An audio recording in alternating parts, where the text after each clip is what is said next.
Hello friends, welcome back. Hopefully you got to listen to my story about Georgia O'Keeffe. Now we are going to make a masterpiece or a piece of art that is inspired by Georgia O'Keeffe.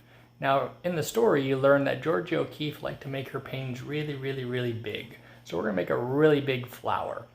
For this activity you will need crayons and watercolors. If you don't have watercolors you could always use crayons to color in your flowers, or you could use marker. Let's get started.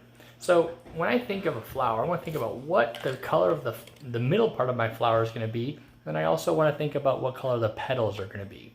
Okay, so most flowers are black or brown in the middle. So I think I'm going to pick a black crayon for the middle of my flower. Now remember, my flower is going to be really big, so it's barely going to fit on my paper. So I'm going to take my black crayon and I'm going to make the middle of my flower in the corner of my paper here. I'm going to go over it a couple times with my black crayon to make it extra nice and dark. Okay? Then I'm going to try to decide, what color do I want my petals to be for my flower? You could do red, you could do yellow. I think I'm going to pick purple. Alright, so I'm going to take my purple crayon and I'm going to make my petals really big. So big that they go off my paper. There's one petal, so big it's coming off my paper. My other petal's going to go way out here. Sometimes I like to go over twice. And it's going to come back right here. Alright, and then my other petal's going to go out this way. Whoopsies. Alright, there we go. And then I'm going to have it come back right here. Alright.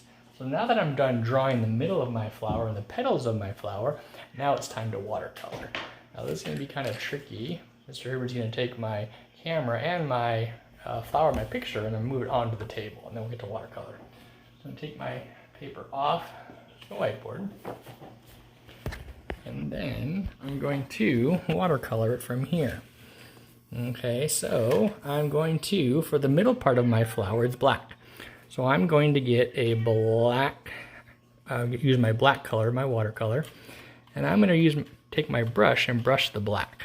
I'm going to take my black watercolor and I'm going to do the middle of my flower black.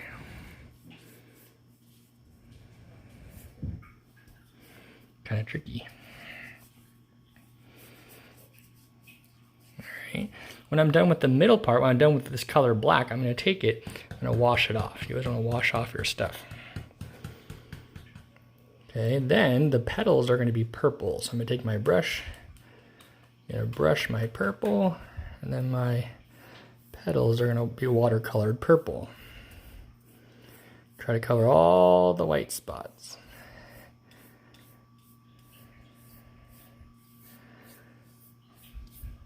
My paper keeps moving around.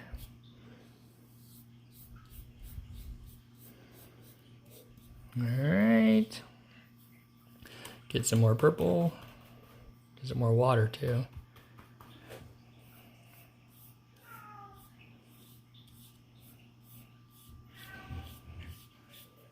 My paper. Let me put this right here, I think. Maybe this will help. There we go. Alright, get some more purple, get some more water. And finish my last petal off. Alright, now that the middle of my flower is done and all my petals are done, I'm going to do the sky. I'm going to pick blue for the sky. So I'm going to put my brush in the blue, and I'm going to do the back part right here blue. And if you notice, the crayon that I used to draw my flower is kind of keeping the colors separate. It's keeping the blue separate from the purple. Doing my best to stay in the lines. Alright, I'm almost done. Get a little more blue and finish off the bottom here. Alright, so when you're all done, you should have a flower that's all drawn and watercolored. Like I said, if you don't have watercolors, you could always use crayon or markers.